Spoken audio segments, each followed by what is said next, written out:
travel has rebounded close to levels last seen pre-pandemic. So it's no surprise this holiday season is expected to be a busy one. Travel expert Peter Greenberg joins now with some advice if you're planning to travel for the holidays. Peter, you're joining us from Louisville, which I was joking with you a second ago, maybe the least exotic destination you've ever joined us from. So congratulations on that.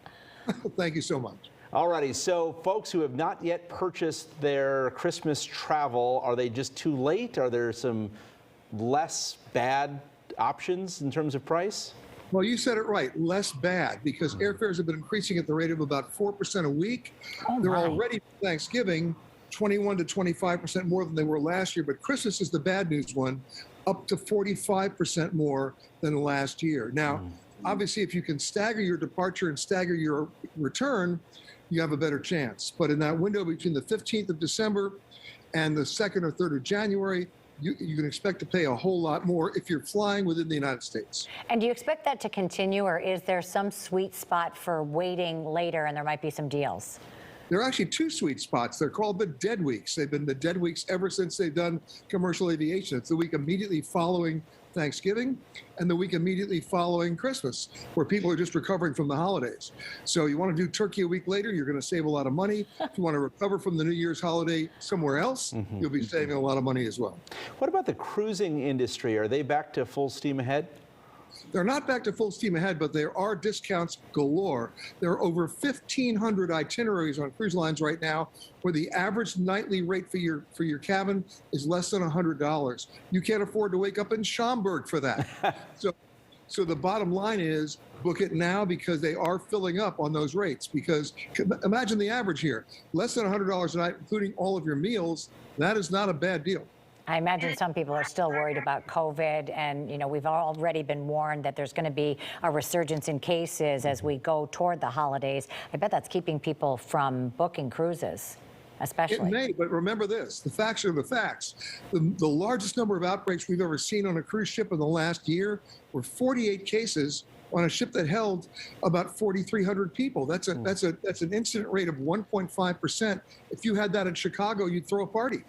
So they've gotten their act together, and they got the quarantine situation set up, and we have not heard of any outbreaks in the last 4 months. That's a pretty good sign. All summer, we've been reporting on airline staffing issues and flight delays. Have they gotten their act together?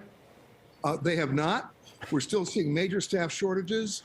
My advice is if you want to book an early morning flight out of Chicago, do it on an airline that's not based there, because that means that the flight that came in the night before has the crew with it, and the crew stays with the plane and you leave the next day. That's one thing to do. And it's not just the flight attendants or the pilots, it's the people who work under the wings, the guys who are loading bags or pushing back the planes.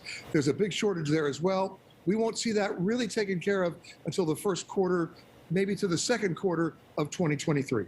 Okay, so would you check a bag? Because I know there's been luggage problems all over, luggage getting lost and delayed getting places because of the shortages, clearly. Would you check a bag? In my book, there are only two kinds of airline bags, carry-on and lost. I'm just telling you. So think about that. If I have to go overseas, of course I check a bag. But domestically, I'm flying from Louisville to Tampa tonight. I've got one carry-on. I'm going to do just fine.